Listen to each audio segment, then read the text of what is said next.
Hello student, स्वागत है आपको एक बार फिर से आपके अपने यूट्यूब चैनल रस्तोगी कोचिंग में। आज के इस वीडियो में क्लास 12 के भौतिक विज्ञान अभ्यास 10 में आज हम लोग पढ़ेंगे समपोषी व्यतिकरण की विशेषताएं क्या हैं और विनाशी व्यतिकरण की विशेषताएं क्या हैं। तो एक एक लाइन को जो है आप सभी विद्यार्थी जो है अपने कॉपी में नोट करते चलिएगा और अच्छे से समझते चलिएगा। जहाँ आपको समझ में नहीं आवे वहाँ पर आप सभी विद्यार्थी जरूर कमेंट कीजिएगा। तो समपोषी व्यतिकरण की जो विशेषताएं हैं वह विशेषताएं जो हैं निम्न हैं। निम्न मतलब नीचे क्रमशः एक दो करके बताया जाएगा। तो पहला इसका विशेषताएं क्या है, तो याद रखेंगे कि समपोषी व्यतिकरण की तीव्रता जो होती हैं वह अधिकतम होती हैं। क्या होती हैं? अधिकतम होती हैं। तो यहाँ लिख लेंगे समपोषी व्यतिकरण की तीव्रता, समपोषी व्यतिकरण की जो तीव्रता होती हैं वह क्या होती हैं? तीव्रता अधिकतम होती हैं। की तीव्रता अधिकतम होती हैं, अधिकतम होती हैं। कितना आसान है, बस थोड़ा सा आपको ध्यान देना है। पहला विशेषता समझ में आ गया होगा। समपोषी व्यतिकरण की तीव्रता क्या होती हैं? अधिकतम होती हैं।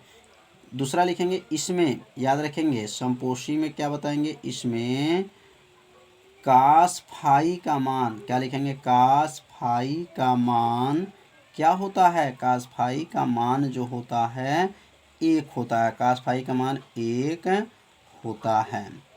इसमें कास फाई का मान 1 होता है।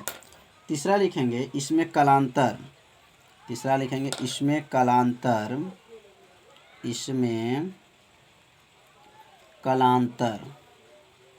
तो इसमें कलांतर क्या होता है? इसमें कलांतर याद रखेंगे क्या क्या होता है? 0 होता है, उसके बाद से 2 पाई होता है, 2 पाई के बाद से यहाँ पर 4 पाई होता है, 4 पाई के बाद से जो है यहाँ पर 6 पाई होता है, 6 पाई के बाद से जो है 8 पाई हो जाएगा और डाट डाट करके जो है लिख सकते हैं 2 यम पाई। अब यहाँ पर अगर यम का मान देखा जाए तो यम का मान क्या रखा गया है? तो यहाँ लिखेंगे जहाँ यम बराबर क्या क्या है, तो यम का मान 0 है, 1 है, 2 है, 3 है, 4 है, 5 है, ऐसे डाट डाट करके यहाँ पे रखा गया है। इसी से यह कलांतर बना है। कैसे बना है?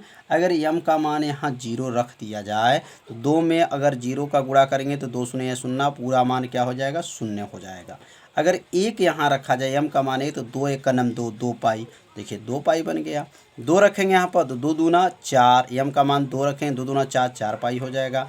यहाँ पे यम का मान 3 रखेंगे तो 2 तिहाई 6, 6 पाई हो जाएगा। कितना आसान है। अगर यम का मान 4 रख दिया जाए तो 4 दूनी 8, 8 पाई हो जाएगा। मतलब यह जो कलांतर बना है किससे बना है? तो 2 यम पाई से बना है। याद रखिए किससे बना है? 2 यम पाई से बना हुआ है। तो तीसरा विशेषता जो है समझ में आ गया होगा। तो अब हम लोग सीखेंगे चौथा इसकी विशेषता क्या है। चौथा विशेषता समझ लेते हैं अब। तो अब यहाँ पे चौथा है, इसमें जो है पथांतर, याद रखेंगे इसमें जो है पथांतर, इसमें पथांतर। तो पथांतर कितना होता है? तो इसमें पथांतर याद रखेंगे 0 होता है, लेम्डा होता है, 2 लेम्डा, 3 लेम्डा, 4 लेम्डा और यहाँ पर डाट डाट करके लास्ट में लिखेंगे यम लेम्डा, यम लेम्डा। अगर यहाँ यम का मान देखा जाए तो यम का मान 0 जब रखेंगे तो 0 रखेंगे तो क्या बनेगा? 0 हो जाएगा। 1 रखेंगे यहाँ पर तो 1 में गुणा करेंगे तो 1 लेम्डा हो जाएगा, 2 में गुणा करेंगे तो 2 लेम्डा हो जाएगा, 3 में गुणा, यहाँ यम का मान 3 रखेंगे तो 3 लेम्डा हो जाएगा। तो इसमें पथांतर क्या होता है? 0 lambda, 2 lambda, 3 lambda, 4 lambda, dot dot करके क्या लिखेंगे? यम लेम्डा। तो चौथा भी जो है इसका वे विशेषताएं समझ लिए होंगे। अब पांचवा विशेषता क्या है? यदि दोनों आयाम, यदि मान लिया जाए यदि a1 का मान और a2 का मान, ध्यान देंगे a1 बराबर अगर a2 हो जाए, मतलब दोनों आयाम आपस में बराबर हो जाए तो समपोषी व्यतिकरण की तीव्रता क्या होता है? तो समपोषी व्यतिकरण की तीव्रता आप लोग पढ़े होंगे, I बराबर होता है, क्या होता है, A1 प्लस जो है A2 का क्या होता है, वर्ग होता है।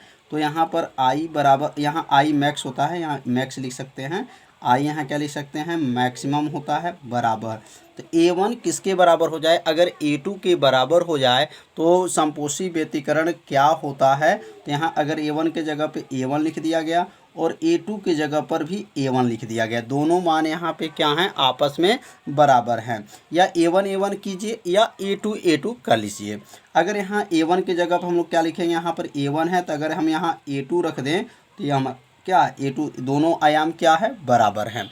तो समझ में आ रहा होगा कि यहाँ दोनों आयाम क्या हुआ, A1 के स्थान पर A2 रखा गया है, बराबर है। अब आगे लिखेंगे क्या बनेगा, I मैक्स हो जाएगा, बराबर, यहाँ A2 में A2 जोड़ेंगे तो क्या बनेगा, यहाँ पर 2A2 का क्या हो जाएगा, स्क्वायर हो जाएगा। अब यहाँ क्या बनेगा, I मैक्स बराबर हो गया। अब 2 का वर्ग क्या होता है, तो 2 का वर्ग क्या होगा, 4A2 का स्क्वायर हो जाएगा। तो यहाँ पर चाहे दोनों यहाँ A1 A1 भी कर सकते हैं, दोनों A2 A2 भी कर सकते हैं। तो यहाँ समपोषी व्यतिकरण में क्या रिजल्ट आया, यदि दोनों आयाम अगर आपस में बराबर हो जाए, उसकी जो परिणामी तीव्रता है वह किसी भी आयाम के, माने A1 भी कर सकते हैं और A2 भी कर सकते हैं। अगर A1 करेंगे तो यहाँ A1 आएगा और A2 को बराबर करेंगे तो यहाँ पर A2 आ जाएगा। तो क्या रिजल्ट आया, यदि समपोषी व्यतिकरण के दोनों आयाम आपस में बराबर हो जाएं तो उसके जो परिणामी तीव्रता होता है उसके अलग अलग आयामों के वर्ग के 4 गुना होता है। कितना गुना, 4 गुना होता है। यहाँ लिख लेंगे, यदि समपोषी व्यतिकरण में, यदि समपोषी व्यतिकरण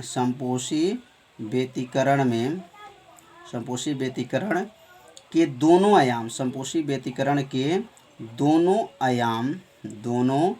आयाम क्या हों, दोनों आयाम आपस में बराबर हैं, दोनों आयाम आपस में क्या हो जाएं, बराबर हैं, आपस में बराबर हैं तो आपस में बराबर हैं तो उसकी परिणामी तीव्रता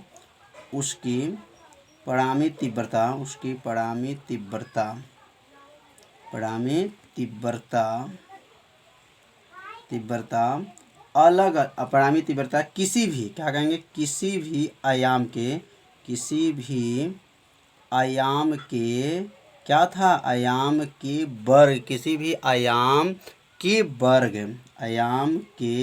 वर्ग के कितने गुने, वर्ग के 4 गुना होता है। कितने गुने, 4 गुना होता है, 4 गुना होता है। तो इसको आप लोग याद रखेंगे कि यदि समपोषी व्यतिकरण के दोनों आयाम आपस में क्या हो जाएं, बराबर हैं तो उसका परिणामी तीव्रता किसी भी आयाम के वर्ग के 4 गुना होता है। अब हम लोग पढ़ेंगे विनाशी व्यतिकरण की विशेषता क्या है। जैसे अभी हम लोग समपोषी का पढ़े हैं उसी प्रकार अब विनाशी का भी पढ़ेंगे। बहुत आसान है, जैसे समपोषी में लिखे हैं उसी तरह विनाशी में लिखेंगे। तो समपोषी में पहला क्या लिखा गया था कि समपोषी व्यतिकरण की तीव्रता अधिकतम होती है। तो इसमें क्या लिखेंगे, विनाशी व्यतिकरण की तीव्रता क्या होती है, न्यूनतम होती हैं। यहाँ लिखेंगे विनाशी व्यतिकरण की तीव्रता, विनाशी व्यतिकरण की तीव्रता क्या होती हैं, तीव्रता न्यूनतम होती हैं। कितना आसान है, पहला विशेषता समझ में आ गया होगा कि विनाशी व्यतिकरण की तीव्रता न्यूनतम होती हैं। दूसरा क्या लिखेंगे, इसमें कास फाई का मान, इसमें क्या लिखेंगे, कास फाई का मान कितना होता है, तो इसमें कास फाई का मान जो होता है -1 होता है। जबकि समपोषी में क्या बताया गया था, +1 होता है, इसमें क्या होता है, -1 होता है। तो समझ में आ रहा होगा। तो दूसरा विशेषता भी समझ में आ गया होगा। अब हम लोग पढ़ेंगे तीसरा विशेषता, लिखेंगे इसमें कलांतर। क्या लिखेंगे, इसमें कलांतर। इसमें जो है कलांतर कितना होता है, तो इसमें कलांतर जो होता है वो पाई क्या होता है, पाई। पाई के बाद से 3 पाई, 3 पाई 5, 5 पाई, 5 से 7 पाई, क्या हो जाएगा 7 पाई। डॉट डॉट डॉट डॉट कितना होता है, याद रखेंगे 2m-1, याद रखेंगे 2m-1 और यहाँ का लिखेंगे पाई। तो इसी से जो है यह बना है। कैसे बना है, अगर यम का मान इसमें क्या क्या रखा जाए, तो यम का मान 1 रखा जाए, 2 रखा जाए, 3 रखा जाए, 4 रखा जाए, डॉट डॉट करके इसे यहाँ नोट कर सकते हैं। अगर यहाँ 1 रखेंगे तो 2 1 का नम 2, 2 में से 1 जाएगा तो क्या बचेगा, 1 पाई हो जाएगा।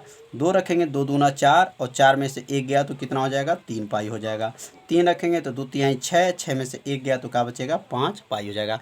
मतलब ये जो कलांतर बना है इसी से इसको बनाया गया है। 2m-1 इंटू पाई होता है। अब यहाँ पे चौथा जो लिखेंगे, इसमें चौथा लिखाएगा इसमें पथांतर। क्या लिखेंगे, इसमें पथांतर क्या होता है, लिखेंगे इसमें पथांतर। इसमें पथांतर कितना होता है, तो याद रखेंगे इसमें पथांतर जो होता है λ/2 होता है, 3 λ/2 होता है, 5 λ/2 होता है, डॉट डॉट करके और लास्ट में क्या लिख सकते हैं, m-1/2 और यहाँ लिखेंगे लेमडा। अगर यम का मान 1 रखा जाएगा, 1 रखा जाएगा तो 2 1 का नम 2, 2 में से 1 जाएगा, 1/2 हो जाएगा। 2 रखेंगे तो 2 में 2 दूना 4, 4 में से 1 जाएगा तो 3 λ/2। मतलब यम का मान 1 2 3 4 यहाँ रखते जाएंगे और यह मान जो है बनता चला जाएगा। तो समझ में आ रहा होगा कि यह पथांतर कैसे बना है, तो इसी से बनाया गया है। यम का मान 1 रखेंगे तो यह बनेगा, यम का मान 2 रखेंगे तो यह बनेगा, यम का मान 3 रखेंगे, 4 रखिए, 5 रखिए, बनता चला जाएगा। अगला जो है पाँचवां है, पाँचवां क्या है, अगर दोनों आयाम मान लेते हैं, यदि a1 का मान जो है, a1 का मान अगर a2 का मान आपस में क्या हो जाए, बराबर हो जाए, दोनों आयाम बराबर होंगे तो क्या माना जाएगा, क्या बनेगा, तो इसमें क्या होता है, आई मिनिमम होता है। याद रखिए आई मिनिमम बराबर क्या बताया गया है, a1 माइनस a2 का क्या है, होल वर्ग है। अब यहाँ क्या लिखेंगे, आई मिनिमम हो जाएगा बराबर, अब a1 के स्थान पे क्या लिखेंगे, a2, तो यहाँ लिखेंगे a2 माइनस a2 का क्या होगा, वर्ग हो जाएगा। यहाँ पे क्या बताया गया, a1 बराबर जो है a2, मतलब a1 का मान a2 का मान आपस में क्या हो जाए, बराबर हो जाए। तो यह तीव्रता का मान क्या होता है, तो a2 में से a2 चला जाएगा तो 0 का क्या हो जाएगा, वर्ग हो जाएगा। अब 0 का वर्ग क्या होता है, तो 0 का वर्ग जो है 0 होता है। तो आई मिनिमम का मान निकल गया, आई मिनिमम कितना हो गया, 0 आया। कब ये 0 आएगा, जब दोनों आयाम आपस में क्या हो जाएं, बराबर हो जाएं। यहाँ लिखेंगे यदि विनाशी व्यतिकरण में, क्या लिखेंगे, यदि विनाशी व्यतिकरण, यदि क्या लिखेंगे, विनाशी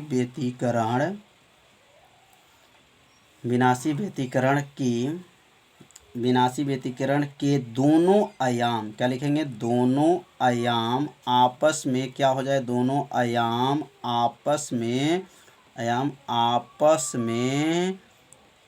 क्या हो जाए, बराबर हो जाएं। आपस में लिख देंगे यहाँ पर, बराबर हो जाएं तो परिणामी तीव्रता, क्या लिखेंगे, परिणामी तीव्रता क्या होता है, परिणामी तीव्रता 0 होता है। परिणामी तीव्रता क्या हो जाएगा, 0 होता है। परिणामी तीव्रता 0 होता है। कितना आसान है। यह 0 कब होगा, ये परिणामी तीव्रता कब 0 होगा, तो विनाशी व्यतिकरण में अगर दोनों आयाम आपस में बराबर हो जाते हैं तो उनका परिणामी तीव्रता का मान क्या हो जाता है, 0 हो जाता है। तो आज के इस वीडियो में क्या क्या पढ़े हम लोग, समपोषी व्यतिकरण और विनाशी व्यतिकरण की विशेषता के बारे में अध्ययन किए। तो आज का वीडियो कैसा था, आप सभी विद्यार्थी जरूर कमेंट कीजिएगा, वीडियो को लाइक कर दीजिएगा और चैनल पे यदि आप पहली बार आए होंगे तो चैनल को सब्सक्राइब जरूर कर लीजिएगा। तो मिलते हैं अब अगले भाग में, तब तक के लिए सभी विद्यार्थियों को नमस्कार।